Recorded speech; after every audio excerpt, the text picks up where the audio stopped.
Good morning. फिर से good morning. Very very good morning.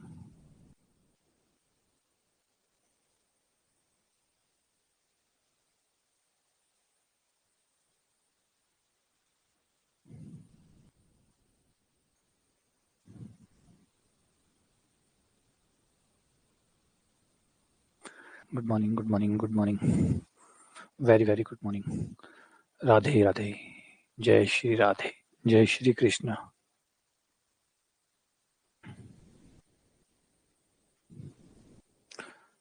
हर हर Mahadev.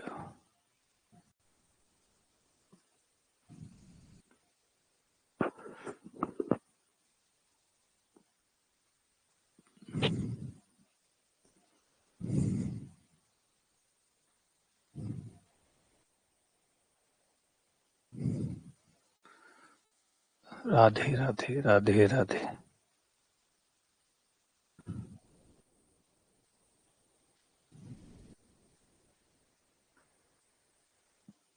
Good morning, good morning, good morning. Very good morning. Very very good morning. शुरू करें। द्विघात समीकरण। तो लास्ट टाइम तक हमने जो सवाल कर लिए थे वो थे हमारे 59। लास्ट क्वेश्चन जो कल हमने खत्म किया था वो 59 था और हम 59 से आगे बढ़ते हैं 60। क्वेश्चन नंबर 60 ये रहा आपकी स्क्रीन पर।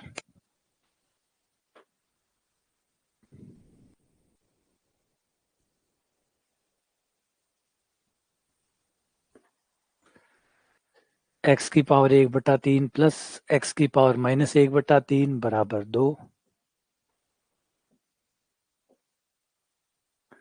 अगर ये 2 के बराबर है तो बताइए x³ माइनस x की पावर -3 किसके बराबर होगा?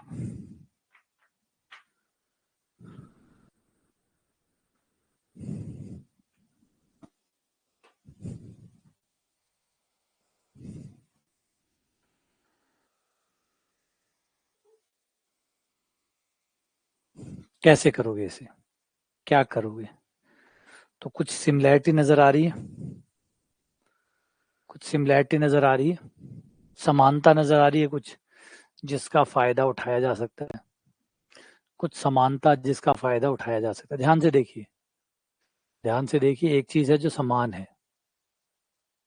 इस समीकरण में एक चीज समान है, वो है x की पावर 1/3। यहां भी है, यहां भी, लेकिन यहां तो माइनस की 1/3 है। नहीं, माइनस को बाहर रख लेंगे तो ये x की पावर 1/3 हो जाएगी, जो कि यहाँ पे और यहाँ पर पहले पद और दूसरे पद दोनों में सेम हो जाएगी। x की पावर 1/3, इसको ऐसे लिख लेंगे x की पावर 1/3 की पावर -1। ऐसे यूं करेंगे और ऐसा करने के बाद ये होगा कि मैं x की पावर 1/3 को y मान लूंगा, जिससे मुझे द्विघात समीकरण के दर्शन हो जाएंगे। x की पावर 1/3 बराबर y, तो ये हो गया y, ये हो गया प्लस y की पावर -1 बराबर 2, ये हो गया y, ये हो गया 1/y बराबर 2। लघुत्तम लेने पर y² प्लस 1/y बराबर 2, y² प्लस 1 बराबर 2y। एक तरफ लाने पर y² माइनस 2y प्लस 1 बराबर 0। ये तो होल स्क्वायर बन गया y-1 का, ये y-1 का होल स्क्वायर बराबर 0।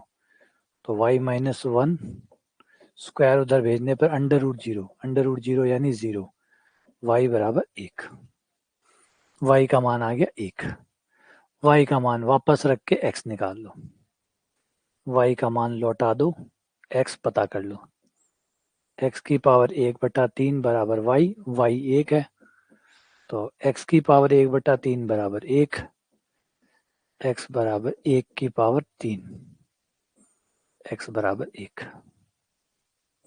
x का मान 1 आ गया, x का मान 1 यहाँ रख दो,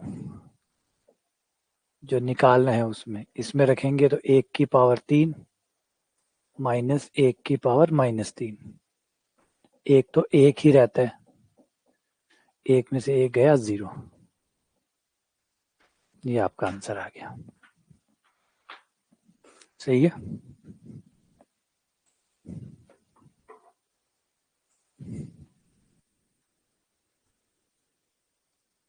क्लियर है।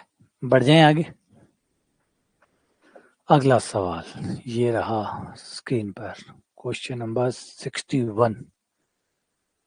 ऊपर वाले समीकरण का एक मूल -5 है, नीचे वाले समीकरण के मूल समान है, तो Q का मान बताइए।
समीकरण का एक मूल -5 है,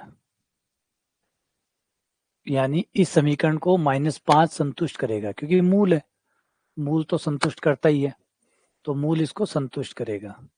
तो x की जगह -5 रखने पर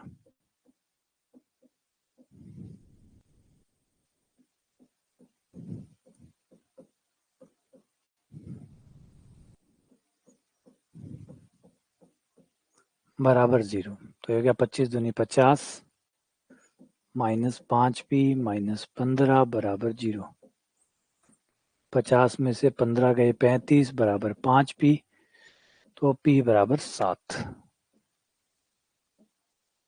आगे दिया गया है कि इस समीकरण के मूल बराबर है, तो ब्रैकेट खोल दूं तो px² plus px plus q बराबर 0।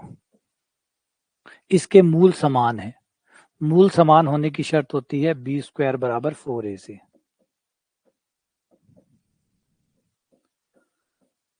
तो p² into p into Q,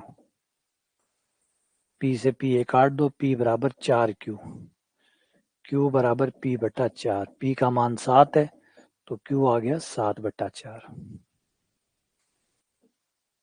ये आपका आंसर हो गया।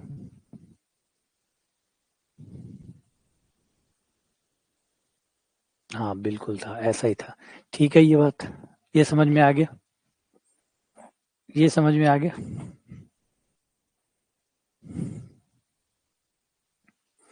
आगे बढ़ जाए। अगला सवाल आपकी स्क्रीन पर ये रहा।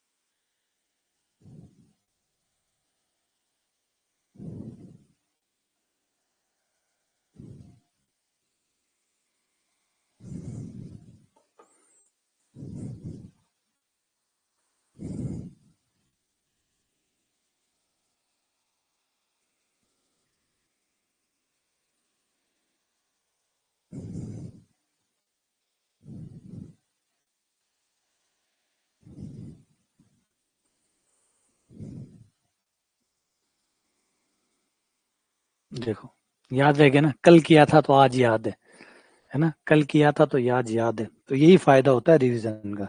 रिवीजन आपको एडवांटेज देता है, रिवीजन आपको वो एडवांटेज देता है जो नॉर्मल कोर्स कभी नहीं दे पाता। अब कल किया था, आज याद है, आज निकालना ही नहीं पड़ रहा, आज आपको पता है अच्छा कल किया था, ये आंसर है, ये आएगा। तो ये ऊपर एडवांटेज, अपर एडवांटेज है ये। अब इसे कोई और करेगा तो वो निकालेगा, करेगा, आपको उत्तर ही याद होंगे। और ऐसे कोई 150 सवालों की जरूरत नहीं कि 150 सवाल ऐसे हो, 5 सवाल भी, अगर 5 छोड़िए 3 सवाल भी मिल गए तो इतना ही तो होता है। कंपटीशन कितना डिफरेंस है भाई। अगर बच्चा पढ़ने वाला है, पढ़ने वाला बच्चा है, तो वो कट ऑफ के आसपास होगा। कट ऑफ के आसपास में तो बस कितने नंबर का फर्क होता है, 0.5, 1 नंबर पे तो रात दिन का अंतर आ जाता है। वो जो है ना झुंड जहां होता है, वो कट ऑफ, जो भी कट ऑफ है, उस कट ऑफ के आसपास का नंबर का जो डिफरेंस है, पूरा दायरा है, वो 1 नंबर का होता है। 1 नंबर के अंदर 5,000 बच्चे बाहर जा रहे हैं और 1,000 बच्चे अंदर आ रहे हैं। 1 नंबर ज्यादा ही बता रहा हूँ, शायद उससे भी कम में पॉइंटों में चलता है। तो वहां पे अगर आपने 10 सेकंड, 20 सेकंड, 50 सेकंड किसी से बचा लिए आप,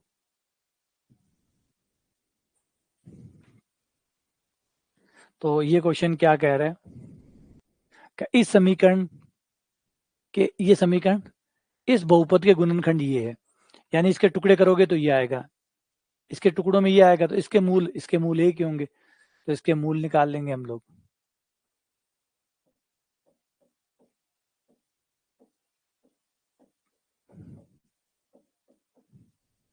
इसके मूल निकाल लेंगे तो इसके मूल आ जाएंगे x+3 और x-2। तो 2 मूल आ गए, 1 आ गया 2, 1 आ गया -3। अब जो इसके मूल है वो उसके मूल भी है, तो उसे संतुष्ट करवा दो। x का मान 2 रखने पे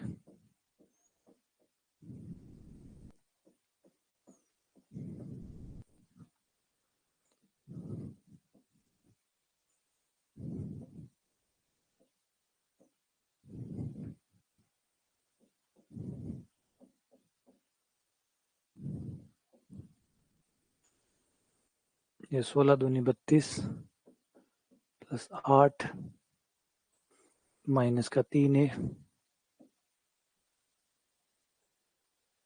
प्लस का 3b -1 बराबर 0।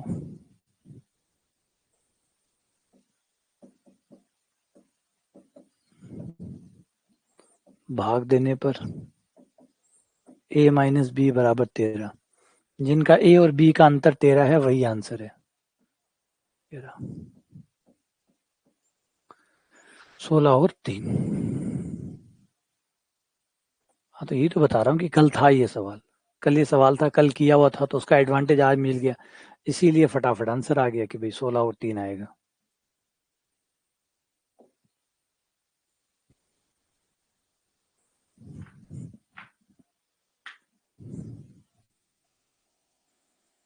योगेश कह रहा है मैंने सवाल को 4 बार निकाला है। अच्छा, 5 बार निकाल चुका हूँ। योगेश कह रहा है मैं इस सवाल को 5 बार निकाल चुका हूँ। अपना एक स्टूडेंट और है, दिनेश करके है, दिनेश है शायद उसका नाम, दिनेश धुनवाल ऐसे कुछ है। वो भी ऐसे ही करता है, वो बहुत बार रिवाइज करता है, वो 10-10 बार करता है। एक बार लाइव क्लास हो रही थी तो उससे बात हुई थी, तो वो बता रहा था कि सर मैं 10-10 बार निकाल लेता हूँ, उन्हीं सवालों को, उन्हीं चीजों को 10-10 बार निकाल लेता हूँ, बार बार। क्योंकि मुझे ऐसा लगता है और निकालना चाहिए, एक बार और निकालना चाहिए, एक बार और निकालना चाहिए, तो मैं 10-10 बार सवालों को निकालता हूँ। जिससे एक चीज ये होती है कि मैं थोड़ा पिछड़ जाता हूँ, बाकियों से पीछे रह जाता हूँ, क्योंकि फिर मेरा बैकलॉग क्रिएट हो जाता है। क्योंकि मैं एक टॉपिक को तब तक नहीं छोड़ता जब तक मैं उसे 8-10 बार ना निकाल लूँ। तो मैं उन सवालों को बार बार निकालता रहता हूँ। इससे फिर मैं जो करंट क्लास चल रही है उससे पिछड़ जाता हूँ, बैकलॉग रह जाता है, और नहीं निकालूं तब मेरा मन शांत नहीं होता।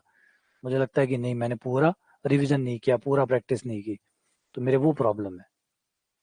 तो इसका मतलब आप सोच सकते हैं कि बच्चे ऐसे भी होते हैं, इस टाइप के बच्चे भी हैं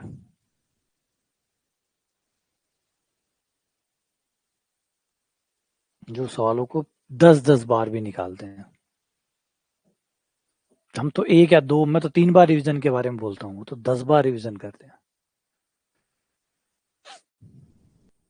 ये सवाल भी था, लंबा है, बहुत बहुत लंबा है, कैलकुलेशन बहुत लंबी जाएगी। ये इसका एक गुणनखंड है, ये गुणनखंड है, तो इसका मतलब x बराबर -3 इसका मूल हो गया, -3 इसका मूल हो गया, तो ये हो जाएगा माइनस का 27a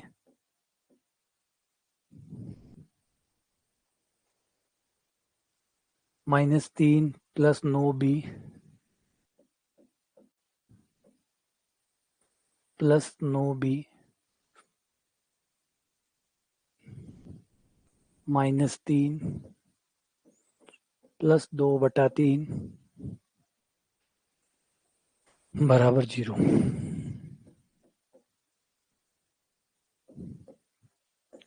-27a plus 9b minus 9 minus 7/3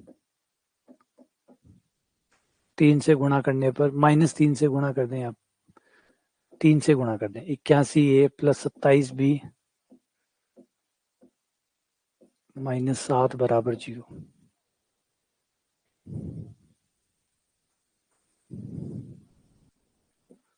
81a minus से गुणा करने पर 27b प्लस 7 बराबर 0। अब यहां से एक समीकरण ये बन गई, एक समीकरण यहां से बन जाएगी कि x प्लस 2 से विभाजित करते हैं तो शेषफल 5 बचता है, यानी बराबर में 5 आएगा, है ना। ये गुणनखंड पर में हो गई कि x बराबर -2 रखने पर 5 शेषफल आ रहा है, तो इस बार -2 रखो, बराबर में 5 रखो। माइनस का 2 रखने पर ये हो गया माइनस का 8a प्लस का 4b माइनस का 2 प्लस का 2/3 बराबर में 5, क्योंकि इसका भाग देने पर 5 शेष बच रहा है तो बराबर में 5 आ जाएगा। माइनस का 8a प्लस का 4b ये हो गया 6 और 2 4/3 बराबर 5। 3 से अगर गुणा करूं तो 24a प्लस 12b माइनस 4 बराबर 15। माइनस का 24a प्लस 12b बराबर 19। समीकरण नंबर 2। समीकरण नंबर 1 और समीकरण नंबर 2। अब दोनों समीकरण को हल करके a और b का मान निकालने पर हो। अब बताओ, इतना कोई कैलकुलेशन करता है क्या? ऐसे सवालों को बिल्कुल भी ना करें, भूल से भी ना करें। अच्छा, योगेश ने किया है इसको। योगेश बता रहा है a का मान आएगा 143/108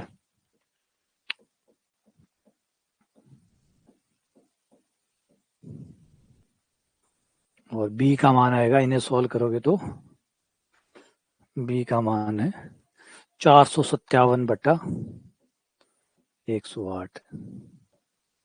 धन्य हो योगेश, तुम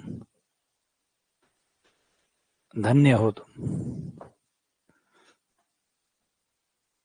तो ये हो गया 100। अब दोनों का अनुपात निकालोगे तो कितना आ जाएगा? 143/457।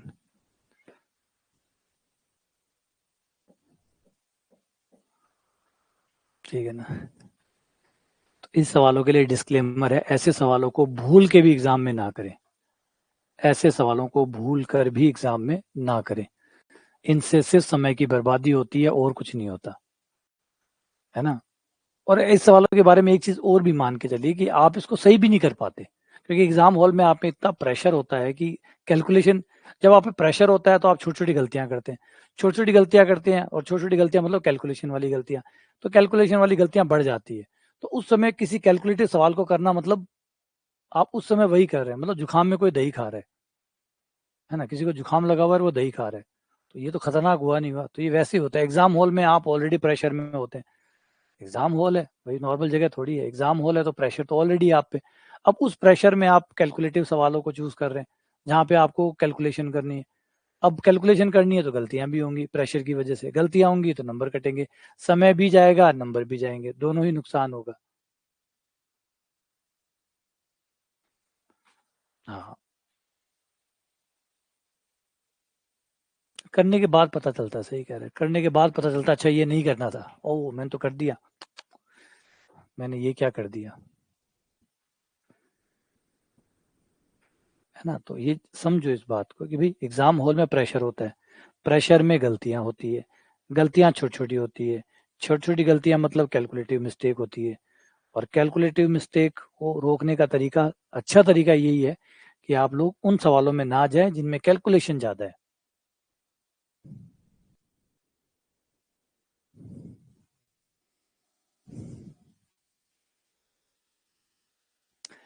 अगला सवाल, यदि बहुपद एक्स स्क्वायर प्लस ए एक्स प्लस 4 का एक मूल दूसरे मूल का दुगना है तो ए का क्या मान होगा?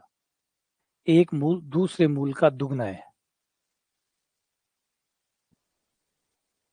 ए का मान क्या होगा?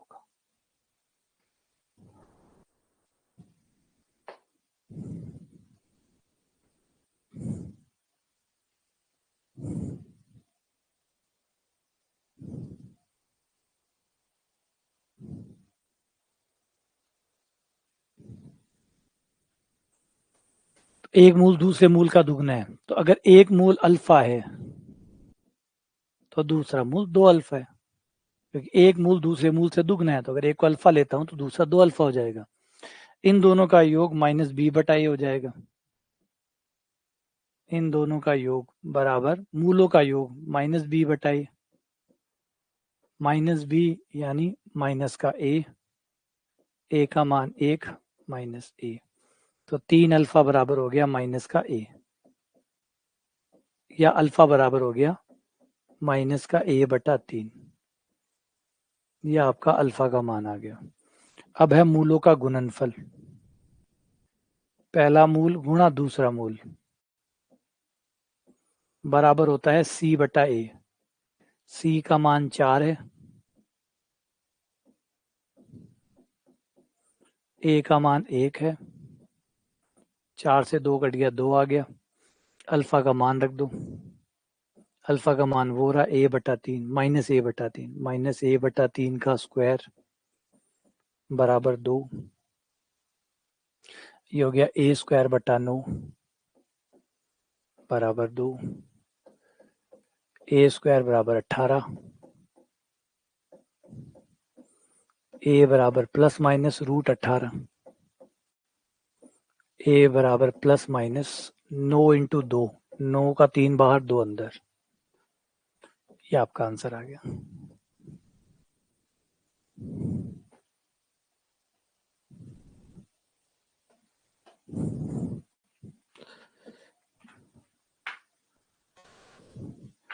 अगला सवाल, सवाल नंबर 65। ए बी सी समांतर श्रेणी में है, समीकरण A X square plus B X plus C बराबर 0 का एक मूल 2 है, दूसरा मूल। सोनू यादव, सर ये टॉपिक कितने दिन चलेगा? अभी क्वेश्चन का मतलब क्या है, इसका आगे पीछे का कॉन्टेक्स्ट क्या है, इस क्वेश्चन का क्या है, मतलब अर्थ क्या है, भाव क्या है? परेशान हो गए हो इसलिए पूछ रहे हो, या फिर नहीं और दिन चलना चाहिए इसलिए पूछ रहे हो?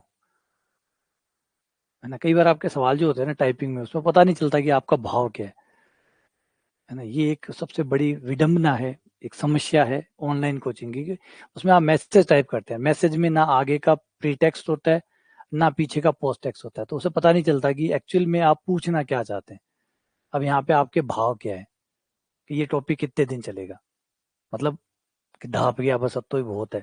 एक तो ये कि परेशान हो गया सर बहुत है, एक ही है कि नहीं सर अभी थोड़ा और चलना चाहिए, या कोई और कारण है?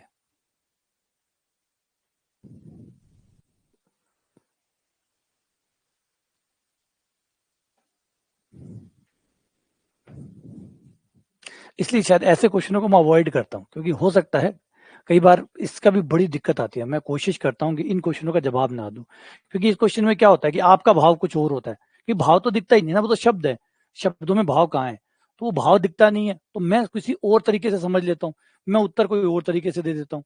तो फिर मुझे भी लगता है कि यार क्या पता उसने कैसे पूछा था, वो किस मकसद से जानना चाहता था।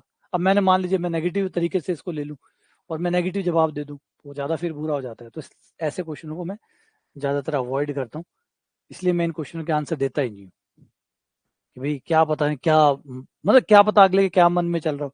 अगला शायद ये कहना चाहता हो कि सर और क्वेश्चन कराइए, और मैं उसे कह रहा हूँ हो गया परेशान, बस इतना ही पढ़ना था, अब मैं ये जवाब दे रहा हूँ। वो थोड़ा सा फिर वो गड़बड़ हो जाता है कि कहीं मैं अपोजिट जवाब ना दे दूं, इसलिए कि वो समझिए बात को, प्रॉब्लम है भाव की। यहाँ वो नहीं समझ में आता कि आपकी ये क्वेश्चन पूछने का कारण क्या है, फिर मेरा जवाब मान लीजिए अपोजिट आ गया, फिर आपको बुरा लग जाता होगा, लगता ही होगा, क्योंकि आप पूछ कुछ रहे हैं, आपकी भावना कुछ और है, और मैं आपकी भावनाओं को ठेस पहुंचा रहा हूँ। तो फिर ऐसे सवालों से मैं ज़्यादातर अवॉइड करता हूँ कि नहीं, इनका जवाब नहीं देना जो ओपन क्वेश्चन है।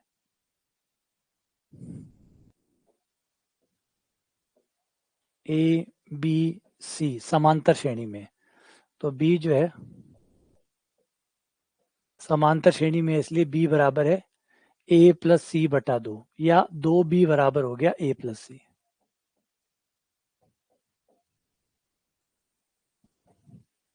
दो बी बराबर ए प्लस सी, ये समांतर श्रेणी का हो गया। अब आगे क्या कह रहा है कि इसका एक मूल 2 है।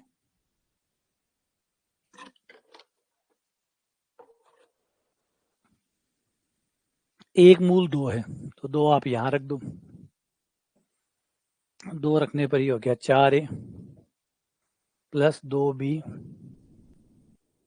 प्लस सी बराबर 0। ठीक है, अब इसमें से b का मान, 2b का मान आप यहां से ला सकते हैं, वो यहां पे रख दें। 2b का मान a प्लस सी रखने पर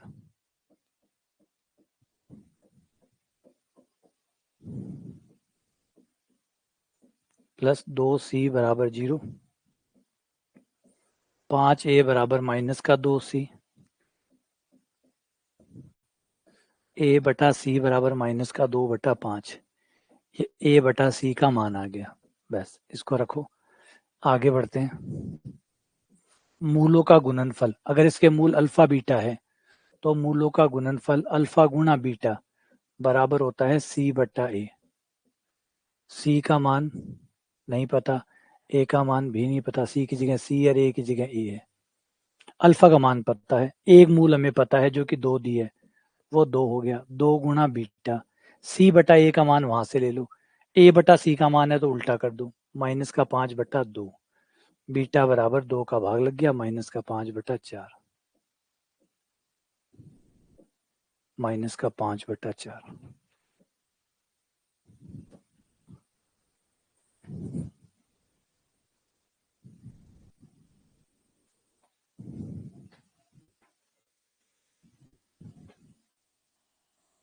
हाँ, वैसे मैं करता भी नहीं हूँ, मैं इन एक्चुअली मैं कोई टॉपिक को बांध के भी नहीं चलता कि मुझे 5 दिन पढ़ाना है, 7 दिन पढ़ाना है। मेरे जब तक मुझे अच्छे सवाल मिलते रहते हैं मैं उस टॉपिक को करवाता रहता हूँ। ठीक है, कोर्स 8 महीने में मिलना है आपको, 8 महीने में मिल जाएगा, है ना। कोर्स आपको 8 महीने में मिलना है, 8 महीने में मिल जाएगा। उसके लिए मैं चाहे एक्स्ट्रा क्लासेस लूँ वो ले लूँगा, लेकिन ना तो कोर्स को जल्दी चलाऊंगा।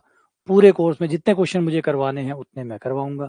ऐसा नहीं है कि 2 क्वेश्चन करा के या 10 क्वेश्चन करा के मैं खाली आपको, मेरा ये मकसद ही नहीं है। आप चाहे आरपीएससी 1 में देख सकते हैं, 2.0 में देख सकते हैं, मुझे क्वेश्चन करवाने उतने क्वेश्चन मैं करवाऊंगा, कराऊंगा प्रैक्टिस। मुझे ये नहीं है कि यार 10 क्वेश्चन करा दिए टॉपिक पूरा, चलो अगला शुरू करते हैं, 15 क्वेश्चन अगला। इस तरीके से मैं करूँ तो 4 महीने में कोर्स पूरा हो जाए।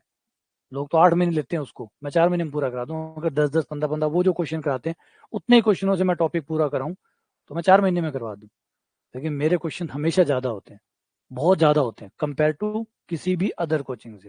चाहे आप कंपेयर कर सकते हो खुले में, वो जितने भी क्वेश्चन से अपना कोर्स कराते हैं मेरे क्वेश्चन उससे कम से कम 5 गुना होंगे।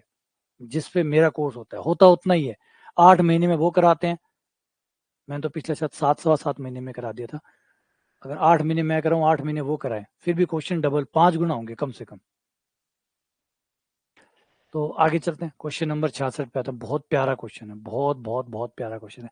इस बार थोड़े से मैं क्वेश्चनों को कम रखना चाहता हूँ क्योंकि आगे रिवीजन में और करवाऊंगा, तो रिवीजन में और क्वेश्चन होंगे, तो फिर मैं सोचता हूँ कि थोड़े से टॉपिक से इस बार क्वेश्चन थोड़े कट करूंगा।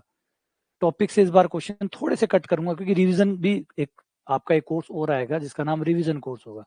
उसमें क्या होगा, जो भी टॉपिक हमारे हो चुके हैं उन टॉपिकों का रिवीजन चलेगा।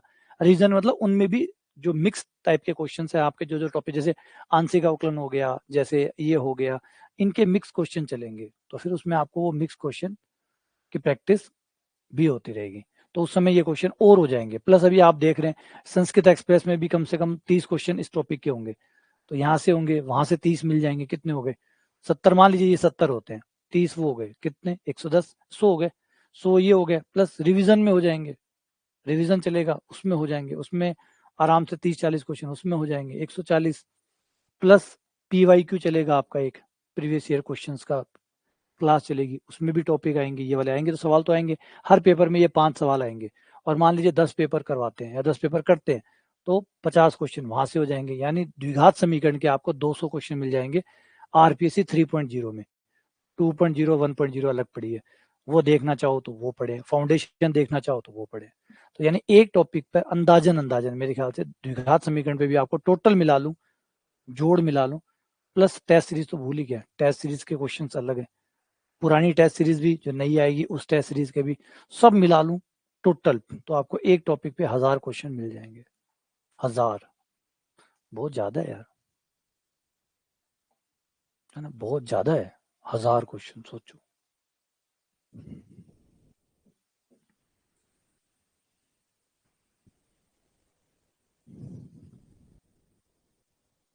मेरी जब पीएचडी हुई थी, तो पीएचडी के टाइम में क्या होता है, आप सवाल करिए मैं बताता हूँ। जब मेरी पीएचडी हुई थी तो पीएचडी में क्या होता है, लास्ट में आपका एक एक्सटर्नल आता है, एक बाहर से टीम आती है जो आपको इवेल्युएट करती है भी आपकी जो थीसिस है वो उसमें काम संतोषजनक है या नहीं है, वो काम है। तो एक बाहर एक पैनल बैठता है जिसे डिफेंस कहते हैं, पीएचडी डिफेंस का नाम सुना होगा आप लोगों ने। तो पीएचडी डिफेंस में क्या होता है, बाहर से लोग आते हैं, तो वो लोग बैठते हैं, तो उसमें कई अदर अदर आते हैं, आईआईटी से हैं, कोई सेंट्रल यूनिवर्सिटी से आया है, कोई कहीं से आया है, प्लस आपकी जो यूनिवर्सिटी है उसके लोग भी होते हैं, सारे लोग बैठते हैं, बड़ा सा ऑडिटोरियम होता है, वहाँ होता है, वहाँ पे आप अपनी पीएचडी को सामने रखते हैं कि भाई मैंने ये काम किया है और इसमें ये रिजल्ट मैंने निकाले हैं और ये पेपर पब्लिश कराए, ऐसा करके चल रहा था। तो फिर वहाँ पे एक थे जो आईआईटी थे, उन्होंने पूछा कि आपने पेपर कितने पब्लिश कराए हैं, तो मैंने कहा मेरे 10 पेपर हो गए हैं और 3 या 4 पेपर अभी मेरे पाइपलाइन में है, मतलब पब्लिकेशन में चल रहे हैं, और वो भी मेरे हो जाएंगे, क्योंकि पब्लिकेशन बहुत टाइम लेता है, बहुत लंबा समय लगता है, 3-3 साल का टाइम लगता है पब्लिकेशन में। तो 10 तो मेरे हो चुके हैं और 3-4 मेरे पाइपलाइन में है, वो हो जाएंगे। तो फिर वो प्रोफेसर थे, उन्होंने कहा कि यार इतना मत में हम 4 लोगों की पीएचडी करवा दें, जितने में तुमने एक पीएचडी की है ना, इतने में हम 4 लोगों की पीएचडी करा दे इतने कंटेंट के अंदर। तो ये चीज जो है ना हमेशा से मेरे हिस्से में रही है, मुझे हमेशा कुछ बड़ा करना है। ये पीएचडी में 2 पेपर चाहिए होते हैं, 2 रिसर्च पेपर से आपकी पीएचडी हो जाती है, जबकि मेरी 10 पेपर पे हुई थी, प्लस 3-4 पेपर पाइपलाइन में थे। तो ये बहुत इंपॉर्टेंट हो जाता है कि आप जो भी करें वो बिल्कुल मन से हो, खुल के हो और एकदम हट के हो, बहुत इंपॉर्टेंट पार्ट है ये। तो आ जाओ, अभी रिजल्ट देखिएगा, संस्कृत एक्सप्रेस वाले के रिजल्ट देखिएगा, मिलते हैं आपको रिजल्ट में, ये सारी चीजें आपको रिजल्ट में दिखाई देगी। x1 x2 x3 3 मूल, एक द्विघात समीकरण के 3 मूल कैसे हो सकते हैं? क्वेश्चन तो कह रहा है, क्वेश्चन तो कह रहा है, लेकिन हमारा फंडामेंटल थ्योरम कहती है कि 3 तो हो नहीं सकते। अगर द्विघात समीकरण है तो 3 हो नहीं सकते, तो फिर ये भाई द्विघात ही नहीं है, ये द्विघात ही नहीं है, ये द्विघात नहीं है फिर, क्योंकि द्विघात अगर है तो हमारी पर में काम करेगी, अगर द्विघात है तो हमारी पर में काम करेगी। याद करो, फंडामेंटल थ्योरम है, मजाल थोड़ी ये गलत हो जाए, पर में गलत नहीं हो सकती। फंडामेंटल थ्योरम कहती है कि प्रत्येक द्विघात समीकरण के 2 ही मूल होते हैं, 2 ही, ना कम ना ज्यादा, 2 ही होते, तो भैया ये द्विघात नहीं है, और द्विघात नहीं है इसका मतलब ए 0 है। देखो ए 0 है, द्विघात तो नहीं हो सकती, पकड़ियो बात में, सार समझो, मजेदार है चीजें। देखो द्विघात समीकरण हो नहीं सकते, क्यों? अगर द्विघात है तो 2 ही मूल होंगे, अगर द्विघात है तो 2 ही मूल होंगे, 3 मूल हो नहीं सकते, ए 0 डन। फिर तो एक घात के समीकरण आ गई, एक घात के समीकरण के भी 2-3 मूल कैसे हो सकते हैं? एक घात के समीकरण का तो एक ही मूल होगा ना, ए 0 हो गया, ये पद हट गया, अब ये बचा, ये एक घात समीकरण है, एक घात समीकरण का तो एक मूल होंगे, 2 मूल, 3 मूल कैसे हो सकते हैं? नहीं, इसका मतलब बी भी 0, बी भी 0। अब आ जाते हैं सी बराबर 0, सी बराबर 0 कैसे हो सकता है? सी अगर 5 है तो क्या 5 0 के बराबर हो सकता है? क्या 5 0 के बराबर हो सकता है? नहीं। 6 0 के बराबर हो सकता है? नहीं, ये तो कभी हो ही नहीं सकता, ये तो असंभव है, और ये केवल तभी संभव है जब सी 0 हो, तो सी को भी 0 होना पड़ेगा, सी को भी 0 होना पड़ेगा, तो भैया ए को भी 0 होना पड़ेगा, क्योंकि द्विघात समीकरण रही तो 2 ही मूल होंगे, 3 नहीं हो सकते, इसलिए ए को बलि चढ़नी पड़ेगी, ए की बलि चढ़ गई। फिर बी की बारी आई, अब ए 0 हो गया, ये बचा, ये एक घातीय समीकरण है, एक घातीय समीकरण में एक मूल होता है, 3 नहीं होते, तो बी को 0 होना पड़ेगा। क्योंकि एक घातीय समीकरण नहीं हो सकती। एक घातीय समीकरण का सिर्फ एक मूल होता है, क्वेश्चन कह रहा है 3 मूल है, तो फिर बी को भी 0 होना पड़ेगा। इसका मतलब ये एक घातीय भी नहीं है, ना ये द्विघातीय है ना ये एक घातीय है, तो ए और बी 0 हो गए। सी बराबर 0, तो सी बराबर 0 तो फिर सी को 0 ही होना पड़ेगा, सी 0 हो गया। तो ए 0 बी 0 सी 0। हाँ, तो अच्छा ए 0 बी 0 सी 0 होने पर 3 मूल हो सकते हैं, बिल्कुल हो सकते हैं। 3 नहीं फिर तो 50 हो सकते हैं। ये देखो, अब इस समीकरण के कितने मूल हैं? अगर ए 0 बी 0 सी 0 हो जाए तो कितने मूल होंगे? अनगिनत मूल है। रख के देख लो, x1 सेटिस्फाई कर रहा है, x2 सेटिस्फाई कर रहा है, x3 सेटिस्फाई कर रहा है, x4 कुछ और कर रहा है। तो 3 मूल होने के लिए ए बी सी तीनों को 0 होना पड़ेगा।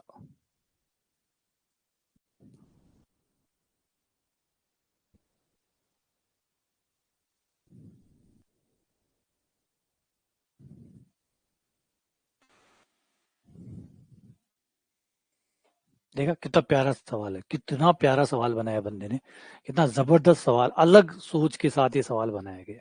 फिर 3 मूल, द्विघात समीकरण तो 3 मूल ला नहीं सकती, द्विघात तो 3 ला नहीं सकती, इसका मतलब ये द्विघात नहीं है। क्योंकि अगर ये द्विघात है तो 3 मूल नहीं हो सकते, तो द्विघात नहीं हो सकती। द्विघात नहीं हो सकती तो ए को 0 होना पड़ेगा, ए ड्रॉप कर गया। फिर बची एक घात समीकरण, अब तो एक घात बची, एक घात के भी 3 मूल नहीं हो सकते, एक घात का भी एक ही मूल होता है, तो फिर बी को 0 होना पड़ेगा, फिर बी 0 हो गया। ए 0 बी 0 होते सी को मजबूरन 0 होना पड़ा, सी 0 हो गया। अब इसके कितने भी मूल हो सकते हैं, कितने मूल है इसके? अनंत।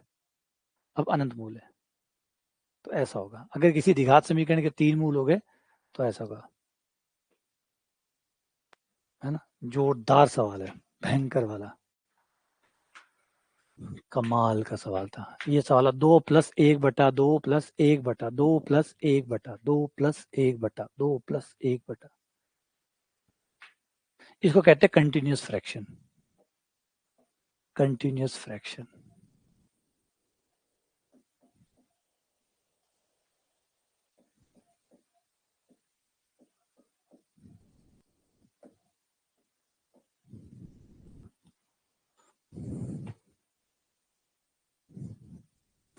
कंटिन्यूअस फ्रैक्शन बहुत बहुत प्यारा टॉपिक है ये, इसके ऊपर बहुत रिसर्च होती है। कंटिन्यूअस फ्रैक्शन, कंटिन्यूअस फ्रैक्शन इसलिए बहुत इंटरेस्टिंग होता है कि इसका बिहेव बहुत अलग होता है। नॉर्मली क्या होता है कि हाथी प्लस हाथी बोले 2 हाथी, प्लस 1 हाथी और बोले 3 हाथी, प्लस 1 हाथी और 4 हाथी, प्लस 1 और हाथी बोले 6 हाथी, प्लस 1 और 7 हाथी, और एक और मिला दो 8 हाथी, एक और मिला दो 9 हाथी, एक और मिला दो 10 हाथी। लेकिन जो भी आ रहा है वो आ तो हाथी रहा है ना, आ तो आती रहे, 10 आए या 15 आए या 500 आए या 5000 आए, हाथी। लेकिन इंटरेस्टिंग बात ये हो जाती है कि ये प्रवृत्ति चेंज हो जाती है अगर हाथियों का जोड़ अनंत तक जाए। एक हाथी प्लस एक हाथी प्लस एक हाथी प्लस एक हाथी प्लस एक हाथी प्लस एक हाथी,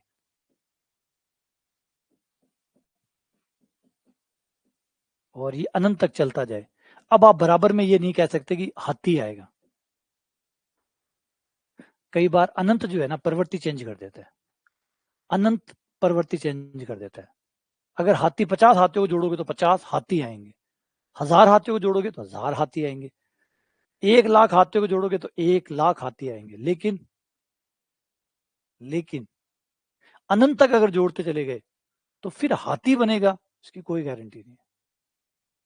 अजीब है ना, कितना अजीब लग रहा है? बोला भयंकर अजीब है, बोला भयंकर अजीब है ना, लग रहा भयंकर अजीब, बोला इतना अजीब पूछो मत। जैसे पूर्णांक प्लस पूर्णांक, एक पूर्णांक और एक पूर्णांक, पूर्णांक प्लस पूर्णांक क्या होता है? जवाब है पूर्णांक होता है, बिल्कुल सही जवाब।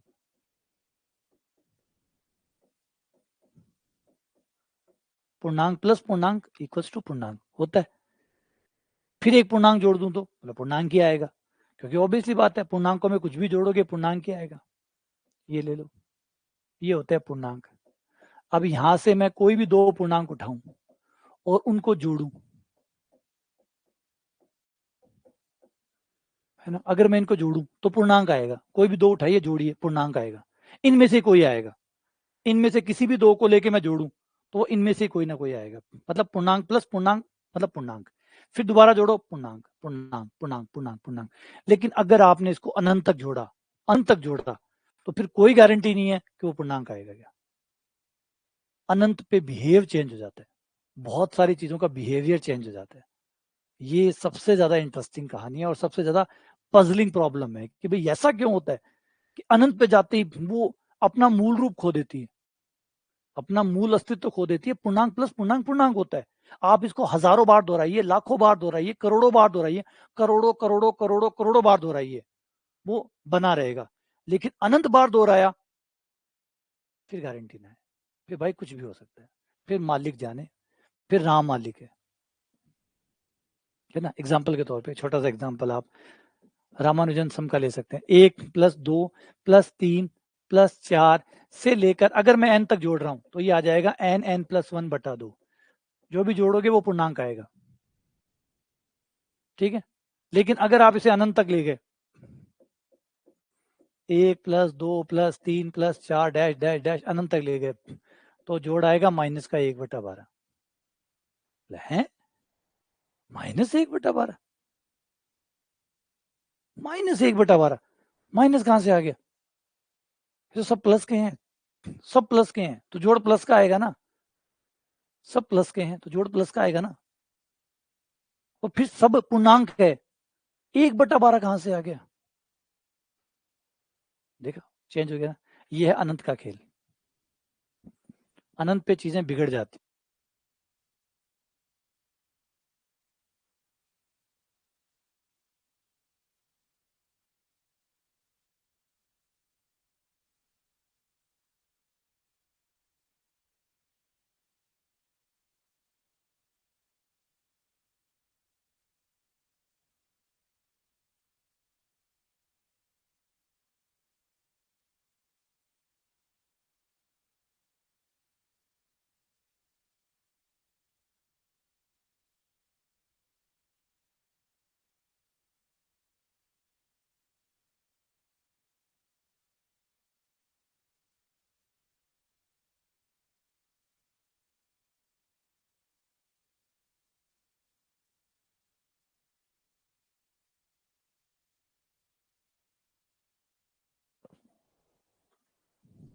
है ना। तो अब आप सोचेंगे ये कैसे है, ये अजीब कैसे है?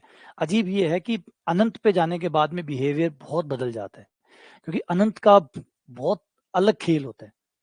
अनंत से पहले अलग दुनिया है, जैसे मरने के बाद अलग दुनिया है, मरने से पहले अलग दुनिया है। मरने से पहले आरपीएससी होती है, सेकंड ग्रेड फर्स्ट ग्रेड होती है, बीएड होती है ना, आरएससीआईटी होती है, बीएड करनी होती है, आरएससीआईटी इंटीग्रेटेड बीएड करनी होती है, ये इसके नियम है। लेकिन जैसे ही मरने के बाद जाओगे, तो मरने के बाद थोड़ी कोई बीएड करता होगा, शायद वहां पे कोई और सिस्टम होता होगा, मतलब वहाँ यहाँ आरपीएससी लगती है, वहां पता नहीं कुछ लगता ही होगा, मरने के बाद भी कुछ तो होता ही होगा। वहां पे कैसे बेरोजगार थोड़ी रहते होंगे, कुछ तो करते होंगे, वहां भी कंपटीशन तो होगा ही होगा, ठीक है। तो इसको कहते हैं कंटिन्यूस फ्रैक्शन। तो कंटिन्यूस फ्रैक्शन शक्ल बदल देता है। तो इसलिए बहुत से लोगों को ये पसंद आता है, बोले मजा आवे भाई, मतलब इम तो भयंकर मजा आवे, हाथी घोड़ो बन जावे यूं ज्यादा, मतलब अनंत हाथिया ना जोड़ा और घोड़ो बन जावे, कमाल है। हाथी हाथी बने तो नॉर्मल बात है, ये कौन बनाना चाहेगा? अब हाथी हाथी मिले घोड़ो बनावे, है ना, या गधो बना दे, मजा आ गया यार, यार चीज काम की है। आ तो पढ़ने लायक है, आ तो पढ़नी पड़सी, कया हाथी गधो बन गयो। तो इसे रामानुजन ने भी, इसको रामानुजन सम कहा जाता है, रामानुजन का डाइवर्जेंट सीरीज के लिए सम कहा जाता है इसको।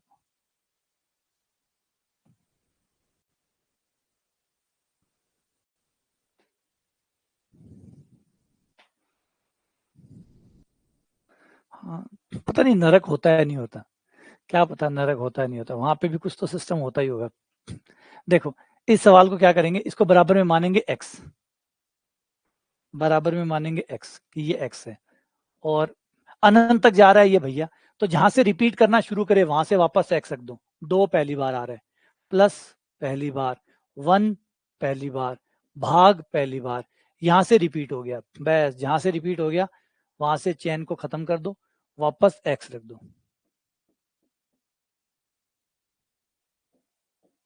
ये लो, जहां से रिपीट हुआ वहां से चेन खत्म कर दिया।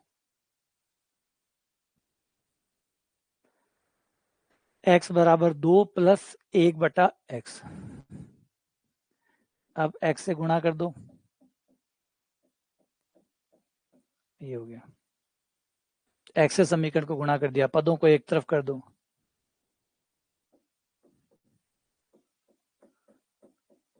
श्रीधराचार्य लगा दो।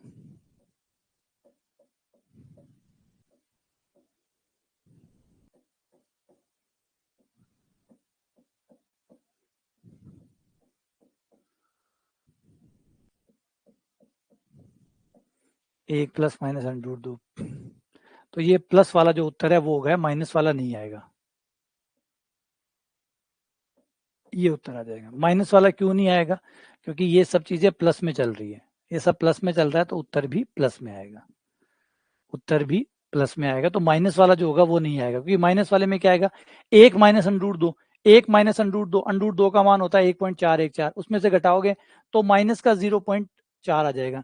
अब माइनस का 0.4 आने का मतलब वो तो आ ही नहीं सकता, तो इसका मतलब ये आंसर तो नहीं हो सकता, क्योंकि ऑब्वियस बात है सारे दो प्लस प्लस ये जुड़ता जाएगा, तो जो भी उत्तर आएगा वो प्लस का आएगा भाई। इसे मत समझो, इसे टेंशन मत लो इसको। एक्चुअली हायर मैथमेटिक्स की खास बात यही है कि आप चीजों को चैलेंज करते हैं। सोच के देखो, आपको जो भी आपके घर वालों ने पढ़ाया है, जो भी आपके समाज ने आपको बताया, जो भी आपके टीचर्स ने आपको बताया, सबसे इंटरेस्टिंग बात ज्ञान की क्या होती है? शिक्षित होने का सबसे पहला मकसद ये होता है कि आप हर चीज को चुनौती देते हैं। यही वो कमाल है, शिक्षित होने का मतलब यही है कि आप हर चीज को चुनौती देते हैं, और जब आप चुनौती देते हैं तो आपको पता चलता है कि उसमें से अधिकतर बातें जो सुनी हुई है वो झूठ है। मजाक है लेकिन सच है, यही लगेगा आप लोगों को। अधिकतर चीजें खोद के देख लीजिए, पकड़ लीजिए, बताइए कोई बात जो भी आपके घर वालों ने बताई हो, एक बात बताइए और उसको थोड़ा सा पीछे जाइए खोद के, इतने में पता चलेगा वो झूठ है। सबके साथ ऐसा ही है, टोटल सारी चीजें ऐसी है। और वो भी उन्होंने इसलिए बताया कि उनको किसी ने बताया था, उनको किसी और ने बताया था, उनको किसी और ने बताया था, वो सब ऐसे चल रहा है। तो यही सबसे इंपॉर्टेंट हो जाता है। तो रामानुजन ने भी चैलेंज किया था, रामानुजन ने भी जोड़ को चैलेंज किया था कि ये जो जोड़ आप करते हैं, है ना, दो व्यक्ति थे, एक थे सीजेरो जिन्होंने एक अलग प्रकार का सम बनाया जिसको सीजेरो सम कहते हैं, एक रामानुजन का सम था जिसे डाइवर्जेंट सीरीज के लिए सम निकाला था जिसे जेटा फंक्शन कहते हैं, वो रामानुजन ने बनाया था। तो दोनों ने चैलेंज किया पुराने वाले सिस्टम को और एक नया सिस्टम बनाया। रिमान ने भी ऐसा ही किया था। रिमान का एक एनालिटिक फंक्शन होता है, आप लोगों ने पढ़ता है ना, उसको आगे बढ़ा के उन्होंने कंटिन्यूएशन बनाया था, एनालिटिक कंटिन्यूएशन। वो भी कमाल का आइडिया था, समय से आगे ले गए थे वो चीजों को। तो गणित आपको रोकती नहीं है, गलत फिर से आप कहोगे 1 + 1 2 होता है, कि भाई मेरे पापा जी ने बताया था, लेकिन ये एक सत्य का पार्ट है, ये संपूर्ण सत्य नहीं है। 1 + 1 2 होता है। आपके हो सकता है आपके परिवार में आपके गुरुजी किसी ने बताया हो, जब आपने पहली बार इसको पढ़ा हो कि 1 और 1 2 होता है, बिल्कुल होता है। लेकिन आपको ये बताना भूल गए कि 1 और 1 2 इस लिमिटेड कंडीशन में होता है कि जब आप रियल नंबर पढ़ते हैं, जब आप वास्तविक संख्याओं को पढ़ते हैं, तो 1 और 1 2 होता है। तो ये सत्य सिर्फ वास्तविक संख्याओं का सत्य है, संपूर्ण सत्य नहीं है, ये संपूर्ण सत्य नहीं है। अगर आप बूलियन अलजेब्रा पढ़ें, अगर आप बूलियन अलजेब्रा पढ़ें तो 1 और 1 1 होता है। तो ये सिर्फ रियल नंबर का सत्य है, बूलियन का सत्य नहीं है। बूलियन अलजेब्रा का सत्य ये है। जो कंप्यूटर जिस अलजेब्रा को यूज करता है, हम इस अलजेब्रा को यूज करते हैं, कंप्यूटर इसको यूज करता है, तो कंप्यूटर के लिए 1 और 1 0 होता है। आगे अगर आप बूलियन रिंग पढ़ते हैं तो 1 और 1 0 होता है, ये बूलियन रिंग का सत्य है।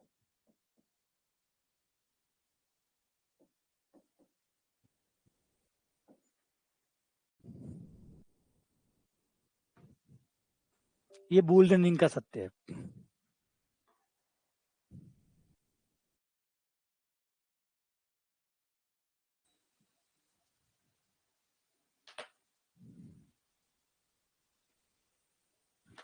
तो ये है इंपॉर्टेंट चीज।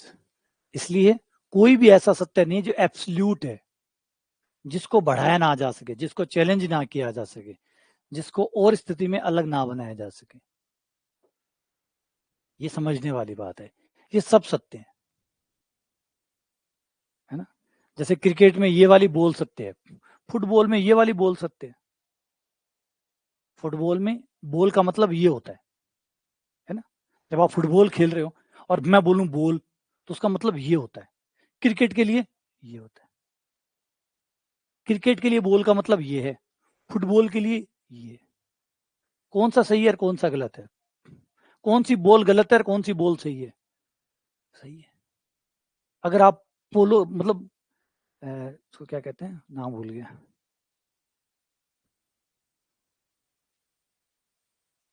यार, नाम भूल गया। जैसे टेनिस को ले लो, ये जो खेलते ना, भूल गया यार, गेम का नाम ही भूल गया। टाइगर वुड्स कौन सा गेम खेलते हैं?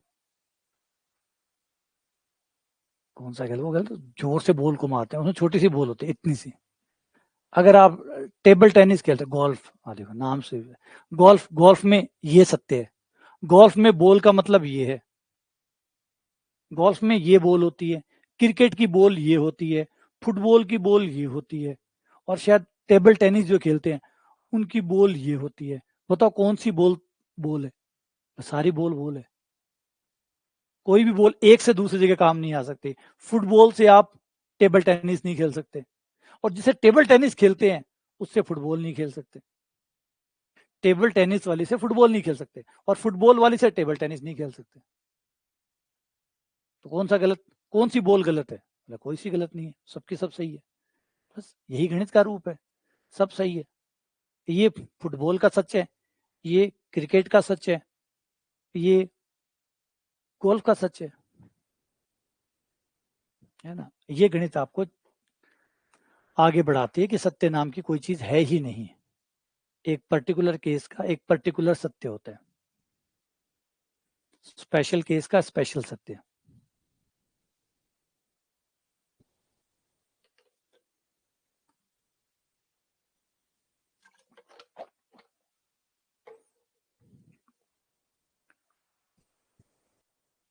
है ना। अगर आप सीमाएं नहीं लांघेंगे, आप सिर्फ एक ही सत्य को पकड़ के बैठे रहेंगे, तो आपकी जिंदगी उसी सत्य के साथ शुरू हुई, उसी के साथ खत्म हो जाएगी। आगे, x की पावर 4 माइनस 8x² माइनस 9 बराबर 0 के मूल होंगे।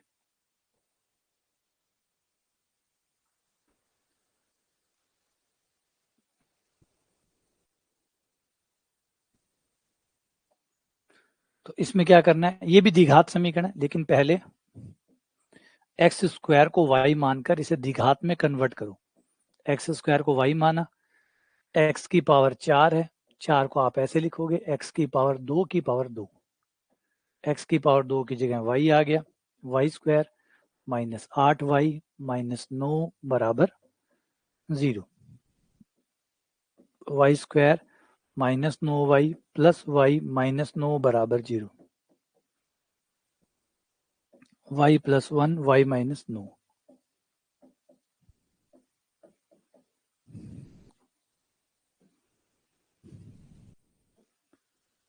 तो y के दो मान आ गए, y बराबर -1 व y बराबर 3। y की जगह x² वापस रख दो, x² बराबर -1, x² बराबर 3, x बराबर प्लस माइनस अंडर रूट -1, तो यहाँ पे x बराबर plus minus under root 3, under root -1 यानी आयटा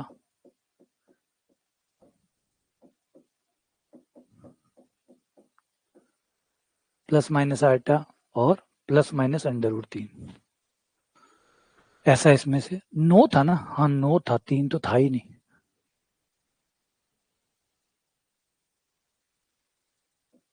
नौ, 9, 3, 3, 3 और plus minus iota, B answer है।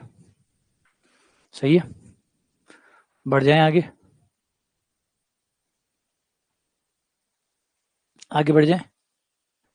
अगला सवाल ये रहा, यदि समीकरण x² plus ax plus B का एक मूल ये है, तो a माइनस बी किसके बराबर होगा? वाह, ये भी बढ़िया सवाल, बहुत बढ़िया सवाल, बहुत बढ़िया सवाल।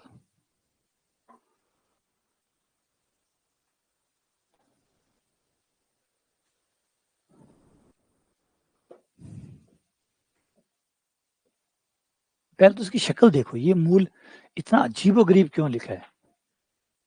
पहले एक सूत्र लगाते हैं, साइन स्क्वायर थीटा बराबर होता है 1 माइनस कॉस 2 थीटा बटा 2। पहले ये सूत्र लगाओ और इसको ठीक से पहचानो कि ये है क्या। पहले इसको ठीक से पहचानते हैं कि ये है क्या, कि एक मूल ये है, क्या है ये एक मूल। तो ये वाला सूत्र लगाते हैं। इस सूत्र को लगाने पर हमारा एक मूल जो अल्फा है 2 साइन स्क्वायर थीटा की जगह पाई बटा 8 है, थीटा की जगह पाई बटा 8 है। तो ये सूत्र लगाओगे तो 1 माइनस कॉस 2 इंटू पाई बटा 8 बटा 2, 2 से 2 कट गया, 1 माइनस कॉस पाई बाई 4 आ गया। कॉस पाई बाई 4 का मान हो गया 1 बटा अंडर रूट 2। ठीक है, अंडर रूट 2 से ऊपर नीचे गुणा कर दो, ये अंडर रूट 2 बटा 2 हो गया। लघुत्तम ले लो, मत भी लो लघुत्तम, पढ़ा रहने दो।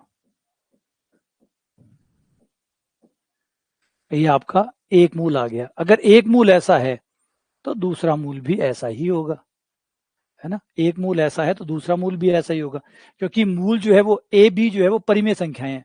अब परिमेय संख्याओं से अंडर रूट कैसे बना होगा, सूत्र की सहायता से बना होगा। सूत्र ने अंडर रूट बनाया होगा, और सूत्र ने अगर अंडर रूट बनाया तो फिर एक नहीं बनाए होंगे, दो बनाए होंगे। तो ये अल्फा है तो बीटा भी मिल गया, बीटा भी आ गया 1 प्लस 1 बटा, ये बीटा भी आ गया। ये था इस सवाल का खेल। सवाल ने जानबूझ के अंडर रूट को छुपाया साइन वाइन की शक्ल में, ताकि पहचानने में नहीं आए कि अंडर रूट है। वरना अगर सीधा दे देता तो आप पकड़ के सीधा 1 से 2 मूल बना लेते और फिर ए बी का मान निकाल लेते। तो उसने क्या किया, रैप किया उसको, उसको साइन स्क्वायर में रैप किया ताकि पता ना चले कि अंडर रूट है क्या। तो एक मूल अगर ये है तो दूसरा मूल ये हो गया। अब मूलों का योग अल्फा प्लस बीटा बराबर होगा माइनस बी बटा ए, ये हो गया माइनस का ए। मूलों का गुणनफल जो कि हो गया बी। तो अल्फा प्लस बीटा दोनों को जोड़ूंगा तो ये कट जाएगा, एक और एक दो आ जाएगा, ए बराबर आ गया -2, ए का मान -2। दोनों मूलों के गुणा करूंगा तो ए स्क्वायर माइनस बी स्क्वायर आएगा, तो यह आ जाएगा 2, 2/4, 1/2, 1 माइनस 1/2 यानी 1/2, बी बराबर 1/2। ए का मान आया -2 और बी का मान 1/2। क्या मैंने सही किया? 2/4, 1/2, 1/2 ठीक आया। अब क्वेश्चन कह रहा है कि ए माइनस बी निकालो। ए का मान है -2, बी का मान है 1/2, लघुत्तम लेने पर -5/2, ये आंसर आ गया। तो अति उत्तम सवाल, शानदार सवाल, कमाल का सवाल।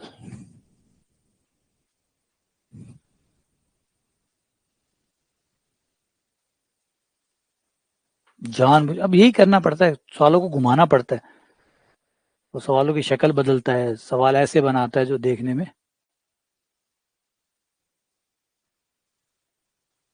आपके पहचान में ना आए।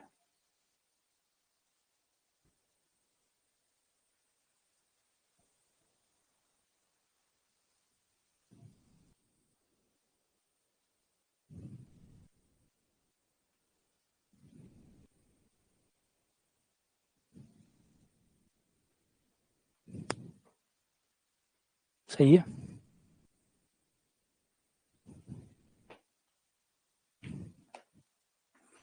अगला सवाल ये रहा आपकी स्क्रीन पे। अब इस सवाल को करने से पहले मैं एक राज की बात बता देता हूं कि अगर कोई द्विघात समीकरण A X square plus B X plus C का मान हमेशा जीरो, एक्स के हर मान के लिए या तो जीरो आ रहा है या जीरो से बड़ा आ रहा है, ध्यान से सुनना, जीरो आ रहा है मतलब इसके मूल है, जीरो आ रहा है मतलब मूल है, जीरो से बड़ा आ रहा है इसका मतलब मूल है ही नहीं। तो दोनों ही केस को अगर मैं अलग अलग करूं तो क्या स्थिति बनेगी वो समझो। अगर जीरो आ रहा है, अगर द्विघात समीकरण जीरो आ रहा है मतलब मूल है, द्विघात समीकरण जीरो से बड़ा आ रहा है मतलब मूल नहीं है, क्योंकि जीरो से बड़ा आ रहा है इसका मतलब जीरो आएगा नहीं, जीरो आएगा नहीं मतलब मूल नहीं होंगे, तो मूल नहीं होंगे अगर अल्फा और बीटा मूल नहीं है तो इसका मतलब माइनस का रीजन भी नहीं है, क्योंकि द्विघात समीकरण अपने मूलों के बीच में माइनस होती है, अपने मूलों के बीच में माइनस होती है। लेकिन द्विघात समीकरण के तो मूल हमेशा ही होते हैं, मूल तो हमेशा ही होते हैं। तो इसका मतलब मूल न होने का मतलब यहाँ है काल्पनिक होंगे। काल्पनिक होंगे तो रियल लाइन पे कहीं नहीं आएंगे, काल्पनिक होंगे तो रियल लाइन पे कहीं नहीं आएंगे, और रियल लाइन पे कहीं नहीं आएंगे तो दो मूल नहीं आएंगे, तो दो मूल के बीच का माइनस का रीजन भी नहीं आएगा। तो इसका मतलब है पूरी प्लस हो जाएगी। फिर यही तो होता है कि आपकी जो द्विघात समीकरण होती है के मान जो होते हैं वो अपने जहां मूल होते हैं वहां तो जीरो आता है, ठीक है, मूलों के बीच में माइनस आता है और मूलों के दोनों तरफ प्लस आता है। अब सवाल क्या कह रहा है, सवाल कह रहा है कि ये जो समीकरण है, ये समीकरण या तो प्लस की आ रही है, ये द्विघात समीकरण है, जबकि द्विघात समीकरण प्लस भी आती है, माइनस भी आती है, जीरो भी आती है। ये कह रहा है जीरो आती है, प्लस आती है, परंतु माइनस नहीं आती। माइनस नहीं आती, ये नहीं आना चाहिए, ये नहीं आना चाहिए। इसका मतलब अल्फा बीटा एक हो जाए, अल्फा बीटा एक हो जाए, ये दोनों या तो एक हो जाए, या फिर अल्फा बीटा हो ही ना, हो ही ना तो पूरी प्लस हो जाएगी। तो ये बात सिर्फ दो ही स्थितियों में सही हो सकती है, या तो अल्फा बीटा दोनों एक हो जाए, एक हो जाएंगे तो माइनस वाला रीजन खत्म, कोई माइनस का रीजन नहीं बचेगा, या फिर अल्फा बीटा हो ही ना, हो ही ना तो पूरा प्लस हो जाएगा। तो ये बात केवल तभी सत्य हो सकती है जब या तो मूल बराबर हो या मूल काल्पनिक हो, मूल बराबर या काल्पनिक। और बराबर होने की शर्त होती है b square minus four a सी बराबर हो जीरो के, काल्पनिक होने की शर्त होती है b square minus four a सी छोटा हो जीरो से। अब हमें बराबर भी चाहिए या फिर काल्पनिक चाहिए, दोनों को मिला दें तो ऐसा तभी होगा जब B square minus four a सी या तो जीरो के बराबर हो या जीरो से छोटा हो। ये होगी कंडीशन। अब ये कंडीशन हमें काम में लेनी है। जब भी कोई द्विघात समीकरण, रिपीट कर रहा हूं, जब भी कहे कि कोई द्विघात समीकरण है A X square plus B X plus C वो जीरो से बड़ी या जीरो के बराबर है, तो इसका मतलब है कि B square minus four a सी का मान जीरो से छोटा या जीरो के बराबर है। हाँ, अगर यहां बराबर का चिन्ह नहीं होता तो यहां भी बराबर का चिन्ह मत लगाइएगा। अगर यहां बराबर है, क्योंकि यहां बराबर है मतलब मूल बराबर की जगह है, मूल बराबर यानी बराबर जीरो, तो फिर बराबर यहाँ पे भी आ जाएगा। लेकिन अगर यहाँ सिर्फ बड़ा है तो यहाँ सिर्फ छोटा आएगा, ठीक है ना। क्लियर ये बात। दोबारा से कि कोई भी द्विघात समीकरण, कोई भी द्विघात समीकरण के बारे में बोले कि ये द्विघात समीकरण x के प्रत्येक मान के लिए, इसमें कोई भी x का मान रखिए, या तो ये प्लस की आएगी या जीरो आएगी। इसका मतलब माइनस की नहीं आ रही है, माइनस की नहीं आ रही है मतलब ये वाले बिंदु आ ही नहीं रहे, ये वाले पॉइंट नहीं आ रहे हैं। अब ये पॉइंट नहीं आ रहे हैं, ऐसा कब हो सकता है, ये पॉइंट नहीं आए मतलब ये रीजन नहीं आ रहा, माइनस वाला रीजन इसमें आ ही नहीं रहा, इसमें या तो जीरो से बड़ा आ रहा है या जीरो के बराबर आ रहा है, मतलब माइनस नहीं आ रहा, माइनस नहीं आ रहा मतलब ये रीजन नहीं आ रहा। अब ये रीजन न आने के एक तरीका तो ये हो सकता है कि अल्फा और बीटा बराबर हो जाए, अल्फा और बीटा बराबर हो जाएंगे तो दोनों चिपक जाएंगे, चिपक जाएंगे तो बीच में कुछ नहीं बचेगा। या फिर ये हो कि अल्फा बीटा हो ही ना, तो जब अल्फा बीटा ही नहीं होंगे तो उनके बीच वाली जगह ही नहीं होगी, क्योंकि अल्फा बीटा है तो ही तो बीच की जगह है, अल्फा बीटा ही ना हो तो बीच की जगह ही नहीं होगी, पूरा प्लस हो जाएगा। तो ये बात दो ही केस में सही हो सकती है, या तो अल्फा बीटा बराबर हो जाए या अल्फा बीटा हो ही ना। अल्फा बीटा बराबर हो जाए मतलब मूल बराबर हो जाए, या अल्फा बीटा हो ही ना मतलब काल्पनिक हो, क्योंकि मूल तो होंगे लेकिन यहां नहीं होने चाहिए, तो यहाँ पे तो रियल लाइन है तो रियल मूल नहीं होने चाहिए, काल्पनिक होने चाहिए, तो काल्पनिक हुए, दोनों को मिलाया, ये कंडीशन। अब इसमें मान डाल दो। अब ये सवाल हमारा ऐसा ही है, x square plus two x plus b minus c greater than equal to zero. यहाँ पे मान रख दो, ए का मान एक, बी का मान दो ए, सी का मान ये, और शर्त है b square minus four a c less than equals to zero. B का मान दो ए माइनस फोर, ए का मान एक, सी का मान B minus C less than equals to zero. चार ए स्क्वायर, चार का भाग दे दो,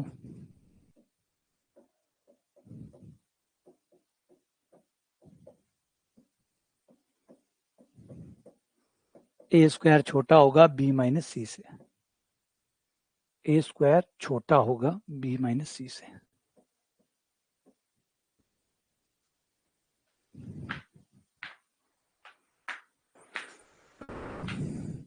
ये आपका सवाल।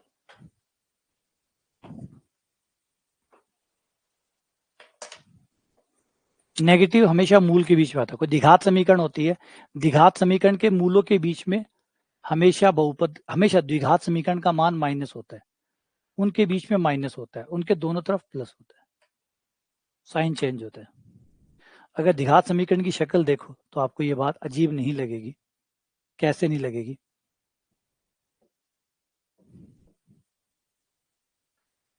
गणित में कोई भी राज नहीं होता। एक बात तो ये सीखने लायक है, यहाँ कुछ भी राज नहीं होता, हर चीज एकदम साफम साफ है। आओ मैं समझाता हूँ। ये द्विघात समीकरण है, अभी समझ जाओगे। ये द्विघात समीकरण है। अभी वैसे तो समीका पढ़ेंगे तब ये सारी बातें आएंगी, तब इन पे चर्चा होंगी, लेकिन फिलहाल यहाँ समझ लो ये द्विघात समीकरण है। इसके मूल आएंगे 1 और 3। जब आप गुणनखंड करोगे तो 1 और 3 इसके मूल आएंगे। ठीक है। अब अगर मैं इसमें 1 रखता हूं तो 0 आएगा, 3 रखता हूं तो भी 0 आएगा, 1 पे भी 0, 3 पे भी 0। तो ये पूरी रियल लाइन है। रियल लाइन मतलब सारे रियल नंबर, इस लाइन के ऊपर सारे रियल नंबर है।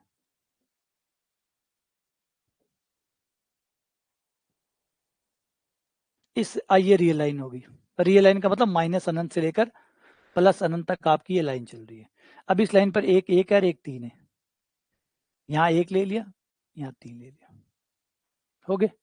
अब इन बिंदुओं पे क्या क्या आंसर आएगा इस बहुपद का, इस द्विघात समीकरण का क्या क्या आंसर आएगा? 1 रखोगे तो 0 आएगा, ये बात सही है। 3 रखोगे 0 आएगा। अब एक काम करो, 1 से कम कुछ भी इसमें रख के देखो, जो 1 से छोटा है वो रख के देखो। 1 से छोटा कोई भी मान आप 1 से छोटा इसमें रख के देखो, आंसर प्लस का आएगा। कोई भी 1 से छोटा, 1 से छोटा 0, 0 रख लो। 0 रखोगे तो ये आएगा -1 -3 गुणा करने पर +3 आ गया प्लस का। 1 से छोटा कोई भी मान आप रखोगे प्लस आएगा। यानी पहले वाले मूल से पहले कुछ भी आप रखो, द्विघात समीकरण का आंसर प्लस का आएगा। अब 3 के बाद कुछ रख के देखो, 3 दूसरा मूल है ना, दूसरे मूल के बाद कुछ रख के देखो, 4 5 6 7 8 9 10 11 12 1000 2000 20000 50000 2 लाख करोड़, जो मन में आया वो रख के देखो। 4 से शुरू करता हूँ, 4 - 1 3, 4 - 3 1, तो ये हो गया आपका 3 × 1 3 प्लस का 3। तो 3 के बाद सब प्लस के आ रहे हैं। 3 के बाद कोई भी बिंदु रख के देखो प्लस आएगा। अब 1 और 3 के बीच में आ जाओ, 1 और 3 के बीच में कोई भी मान ले लो, वो रख के देखो, 1.1 1.2 1.3 1.4 कुछ भी रख के देखो। 1.1 रख लूं या 2 रख लेता हूं, 2 आसान होगा, 2 रखिया। 2 - 1 1, 2 - 3 -1, 1 गुणा -1 -1, तो इसमें सब माइनस के उत्तर आएंगे। 1 से 3 के बीच में कुछ भी रख के देख लो, माइनस का उत्तर आएगा। अच्छा ऐसा हुआ क्यों? कोई जादू की बात नहीं है, चिंता ना करो, कुछ भी जादू नहीं है। होता क्या है देखो, मैंने पहले कहा कि गणित में कुछ भी जादू नहीं है, सब कुछ लॉजिकल है। ऐसा क्यों हुआ? ऐसा इसलिए हुआ कि अगर आप अल्फा से पहले कुछ रख रहे हैं, अल्फा से पहले कुछ रख रहे हैं मतलब वो अल्फा से छोटा है। अल्फा से पहले ये मान लो अल्फा है, ये आपका बीटा है। आप अल्फा से पहले रख रहे हैं मतलब अल्फा से छोटा रख रहे हैं, अल्फा से पहले मतलब अल्फा से छोटा। अब अगर आप अल्फा से छोटा रख रहे हैं तो वो बीटा से भी छोटा हुआ, जो अल्फा से छोटा है वो बीटा से भी छोटा हुआ। अब यहाँ पे जब आप रखोगे एक्स का मान अल्फा से छोटा है, तो छोटे में से अल्फा घटा रहे हो, माइनस का आना ही आना है, ये माइनस का आ गया। बीटा में से घटाओगे तो भी माइनस आएगा, क्योंकि जो अल्फा से छोटा है वो बीटा से भी छोटा है, तो दोनों से छोटा है तो दोनों में माइनस आएगा, और माइनस गुणा माइनस प्लस हो जाता है, इसलिए इस क्षेत्र में हमेशा प्लस आता है। अच्छा इसमें माइनस क्यों आता है, इसमें बात कर लेते हैं। जब आप यहाँ का कोई भी बिंदु रखेंगे, इस क्षेत्र का कोई भी बिंदु रखेंगे तो वो अल्फा से बड़ा होगा, बीटा से छोटा होगा। अल्फा से बड़ा होगा यानी ये प्लस का उत्तर देगा, ये माइनस का उत्तर देगा, और प्लस इंटू माइनस माइनस आएगा, इस वजह से ये माइनस आता है। इस क्षेत्र में ऐसा क्यों होता है? बीटा के बाद कोई भी चीज लोगे तो वो बीटा से बड़ी होगी, और जो बीटा से बड़ी होगी वो अल्फा से भी बड़ी होगी, दोनों से बड़ी होगी, मतलब ये भी प्लस देगा और ये भैया भी प्लस देगा, दोनों प्लस देंगे तो प्लस इंटू प्लस प्लस होगा।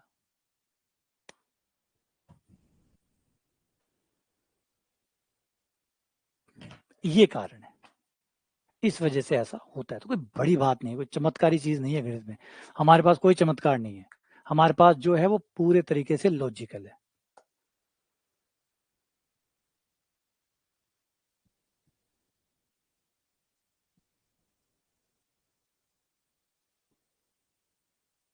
कोई फर्क नहीं पड़ता, कोई नेगेटिव रख लो, कुछ भी रखो ना, बात मैंने तो कॉमन बात कर ली, नेगेटिव से क्या होगा? रखो नेगेटिव, कौन मना कर रहा है? रखो नेगेटिव, नेगेटिव पॉजिटिव कुछ भी रखो। अब ये रहा एक, एक से पहले बहुत है ना, खूब सारे नेगेटिव है, नेगेटिव रख लो, -5 रख लेते हैं, -5 ट्राई करते हैं, इसमें से -5 क्यों, माइनस का 100 रखते हैं, बहुत बड़ा सा, -1000 रखते हैं और अच्छा लगेगा, -1000, जैसे -1000 रखूंगा माइनस का 1000 एक आ जाएगा, माइनस का 1000 3 आ जाएगा, ये माइनस का और ये माइनस का दोनों मिला के जो भी बनाएंगे बनेगा तो प्लस का। यही मैंने ऊपर ऊपर कहा था, वो देखो वो रहा, ये पहले वाला नंबर भी माइनस का आएगा, दूसरा भी माइनस का आएगा, दोनों माइनस मिला के प्लस बन जाएंगे।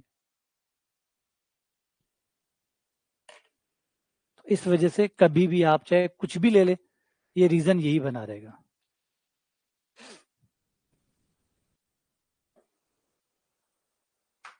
तो क्वेश्चन के सॉल्यूशन में ये ले लिया,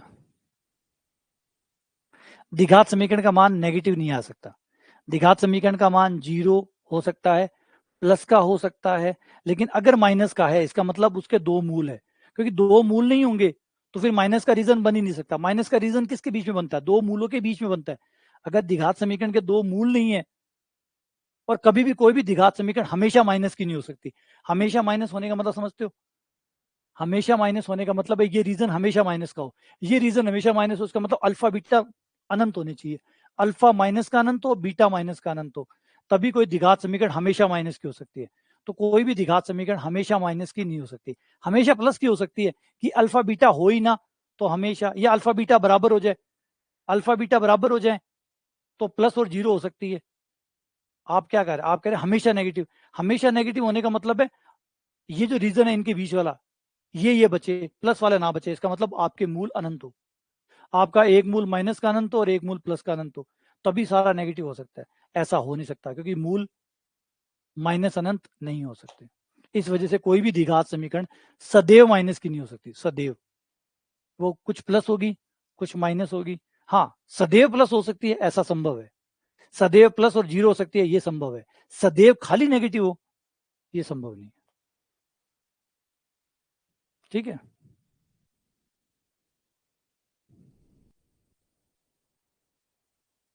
हाँ तो बी स्क्वायर -4ac नेगेटिव है ना, तो मूल काल्पनिक हो गए, मूल काल्पनिक हो गए मतलब अल्फा बीटा नहीं होंगे, अल्फा बीटा नहीं होंगे मतलब ये रीजन पॉजिटिव होगा, और हमें पॉजिटिव तो चाहिए, हमें द्विघात समीकरण के मूल नहीं चाहिए, हमें चाहिए कि द्विघात समीकरण प्लस की कब होगी, द्विघात समीकरण प्लस की या जीरो, दो ही केस में हो सकती है, अल्फा बीटा बराबर हो जाए, हमेशा के लिए पूछा गया, ये हमेशा, कभी कभी नहीं, हर एक्स के मान के लिए, या तो ये प्लस आए या ये जीरो से बड़ी आए, प्लस आए या जीरो आए, तो प्लस या जीरो आने का मतलब माइनस नहीं आए, माइनस नहीं आए, जीरो आए या प्लस आए, ऐसा तब होगा जब अल्फा बीटा बराबर हो जाए। और ये कहीं नहीं, जीरो ही नहीं चाहिए, खाली प्लस प्लस चाहिए, खाली प्लस चाहिए तो अल्फा बीटा नहीं होने चाहिए, अल्फा बीटा नहीं होंगे, कब नहीं होंगे? जब मूल काल्पनिक होंगे, तो एक काल्पनिक की शर्त लगी।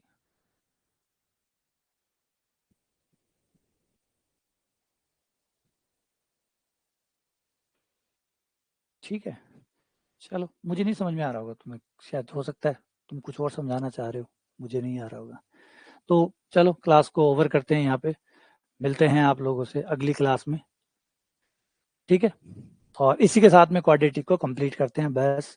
अब अगला जो है वो रहेगा हमारा त्रिकोणमिति और प्रतिलोम त्रिकोणमिति, उसको शुरू करेंगे, त्रिकोणमिति और प्रतिलोम त्रिकोणमिति, ठीक है, चलो शुक्रिया। हाँ।